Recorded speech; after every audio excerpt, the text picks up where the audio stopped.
What's up, everyone? Welcome to the 78th episode of the Balanced Business Podcast. Today, we are talking about a very interesting topic that we get quite a bit, especially on the top of the funnel world, which is lead quality. So, as always, it's the amazing Larissa and Justine here. Justine, I got so excited about lead quality that I took it right out of your mouth, that what the topic was. I don't know if you want to add anything there before I go into the importance of lead quality, though. That's okay, Nico. I'll forgive you. But Okay, yeah, good, we're talking good. about lead quality today, and how to identify that and how to get great quality leads. So this is a Larissa heavy topic today. She's going to be talking quite a bit. I have many But thoughts. Yeah. But let's talk about what lead quality is, and Larissa will go more into like identifying it. But basically, every single thing in business can be usually assigned a value, whether good, bad, indifferent, or a scale of 1 to 10, or however you define it. So leads is a great way of doing that, because a lead that wants a specific service at a price point that matches what you're offering, a specific time frame, could be a great lead. Now, everyone defines it differently. What we're going to do in this conversation is really specifically get into how to maximize quality. But for you and your business, you have to determine what quality is, and then how do you assign values towards that. So, Larissa, I'm going to hand it over to you, because I know you have a lot of thoughts about this. Yes, for sure. Lead quality has certainly been really top of mind for us, and because we're going back currently for our clients and implementing new systems to improve lead quality. But I will back up a little bit and we'll start with what is a quality lead, right? I mean, Nico, I think, hit the nail on the head here. It's somebody who is a good fit for your business. Now, that's as general as I can make it. To be a little bit more specific to the people that maybe are more likely to be listening to this, so probably somebody in the home services space, landscapers, things along those lines. To make it more specific there, a lead quality is somebody that is in your service area and that can afford your services. And wants them, I suppose. Yeah. Yeah. So as long as they're in market for those, and then typically those people to be considered a lead should have at some point raised their hand and at least said, like, I'm interested. And what we're talking about here in terms of leads, keep in mind, is different from later stages in the pipeline. So a lead would be somebody coming in, and this is probably the first time you're talking with them. Now, you're going to have a bunch of different lead sources, and lead quality is going to vary significantly by the source. If somebody's like a referral, they're probably going to feel like a really high quality lead because they already have so much context on you and your business. However, if somebody is coming in cold, or they maybe have just seen like an ad or something, they might not feel as high quality as like that referral that you got, because they may have more questions, they might just be looking. There's a bunch of other things that may make them feel like a lower quality lead. So I do want to make sure to make that distinction, that there will oftentimes be leads that feel lower quality and feel higher quality, but largely that differentiation is the source. And really, those leads are just at different places in the lead journey. They're not necessarily higher quality than the other. Again, if we're defining lead quality as somebody who's in market, in territory, and wants the service, those are the key metrics we're looking for. So, I mean, there's definitely a bunch of ways we can continue to break that down, but keep that in mind, that like a good quality lead is somebody who you can work with and who wants to work with you. So when you consider different outbound methods or different methods of getting leads in, it's important to think about which of those is going to bring you the highest quality leads, and then what changes you can make if, let's say, you're running ads and the leads you're getting are like so-so. Maybe there's a bunch of them just in a different state, or you're getting them where they don't really seem to have the budget, or whatever reason. There's a bunch of things you can do to refine your lead quality and improve it moving forward. Now, we're not going to talk about what to do with these leads if they are bad quality. All we're going to be discussing here is how to improve that lead quality so you have a higher percentage of good quality leads out of your total batch. I want to take a pause there. Justine and Nico, are there any questions?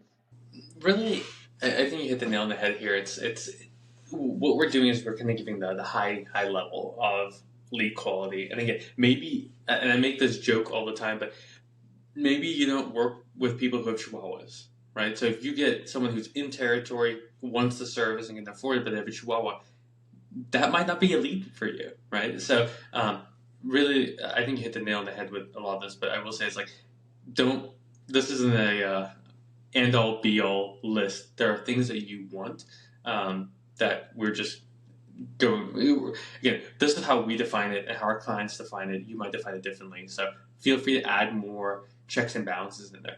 Potentially, you don't really care. You'll go anywhere for these because maybe you're a new business or maybe you have cruise all over a certain geographical location. And some of these might not apply to you. So make sure they definitely customize it. Yeah, absolutely. Most businesses know the importance of getting good lead flow, so getting a good number of people in at the beginning of your funnel. Leads are the beginning of your sales and marketing funnel. Or I guess not exactly the beginning, but pretty close to the beginning. As they get further down the funnel, that's when they become closer to a close. So really high quality leads are going to lead to a higher number of closed deals. That's why it's really important to consider this. And a lot of the things I'm going to say, I want people to look at it in an aggregate way.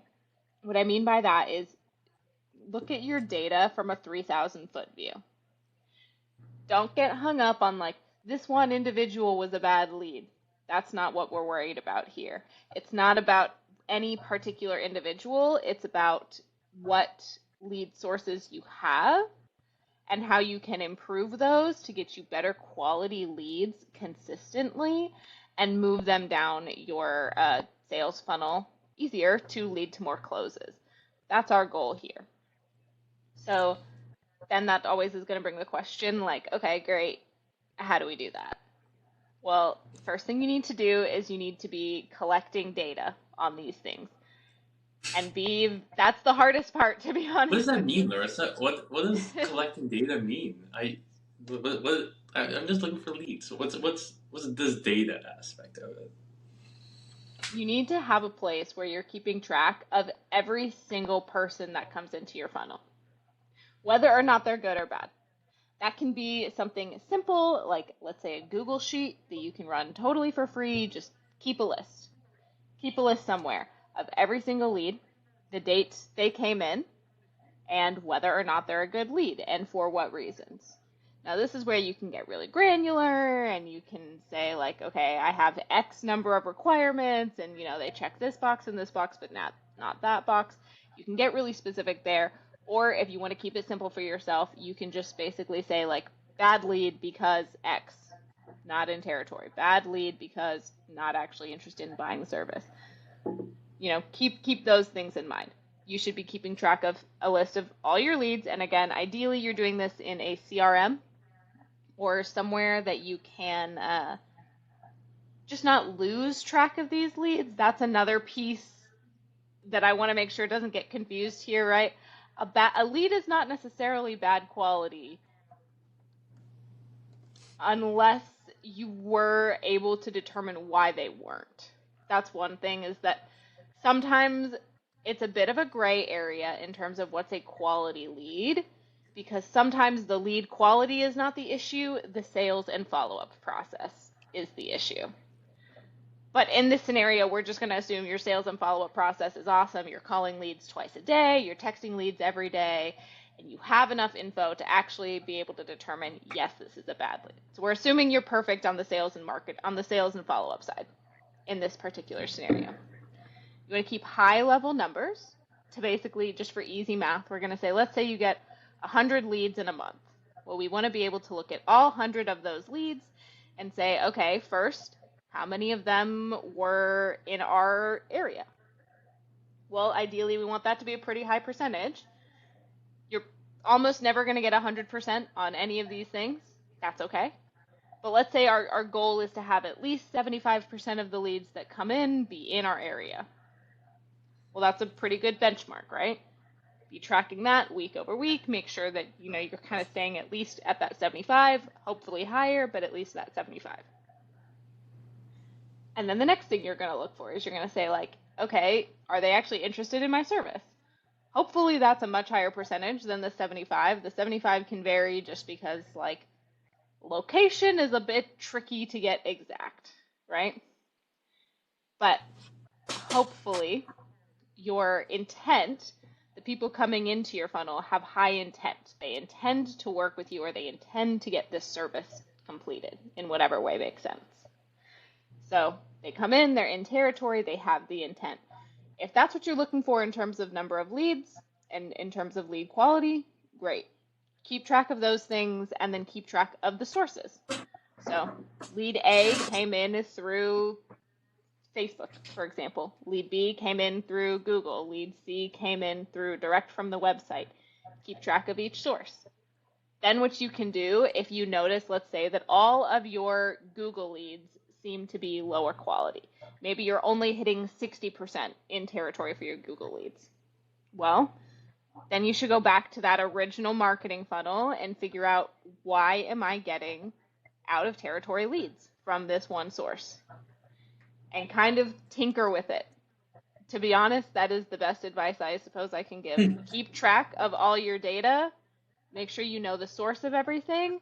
That way when you get something that's like, oh, that lead source is not getting me very high quality leads, I need to go back and refine that. Or maybe in some cases, if you are getting really horrible quality leads, maybe it's something you don't want to continue investing in anymore. I mean, that's certainly oftentimes the case. And honestly, in terms of lead quality, that's like, I could talk about this topic very in depth in a way that probably will not make sense to 90% of people listening. But if I'm hitting the basics of it, that's the basics. Those are the things that are really important. Keep track of your data. Make sure you know the sources. Make sure you know why somebody is not a good quality lead. And hopefully all your sales and follow-up processes are perfect to be able to get you this information. And just keep track of it. And then tinker when you see problems. Larissa's point is perfect. Like, the lead quality is only one part of the sales equation, right? So what I will say is, because this is going to happen, you're going to get people out of the you're going to get people out of sequence, out of territory, not really interested, not have budget. That is going to happen. Law of averages says that it's going to happen more than not, especially in the beginning when you do something brand new. Whether it's yourself or a partner, whatever that happens, it's good. Always not. If you can guarantee 100% of leads, you would be in any industry. You'd be a billionaire right there. So things are always going to happen. And it's how you change and adapt that is going to be the make and break. But to Larissa's point too, just because you have a feeling that something's good or a feeling towards something's bad, if you don't have that data to back it up, then it's kind of useless. Yeah. Lead quality is really a data conversation. It's what percentage of these are worth moving to the next stage in the funnel. And that's what you need. Because good lead quality, again, is going to lead to more estimates, is going to lead to more closes. So keep a really close eye on all the places you get leads and the lead quality from those individual sources. And then week over week, make tweaks, see what you can do to improve that. I would say in general, just be careful of making too many changes all at once, because then your lead quality could go from like average to really bad, and you might not know why because you changed like 30 things. So I guess I would just say be a little cautious of that, but that's how you look at and improve lead quality, is painstaking data collection. Justine, any questions, follow-ups, or anything that you have? No, I think that covered everything. Amazing. Well, super simple, data-specific podcast. Thank you guys so much for listening. If you have any questions, email me at nico@boundlessmedia.com. Happy to help you. And make sure you're collecting so that data so that you can improve your sales funnel, close more deals, and make more money. We'll see you guys next episode. Peace.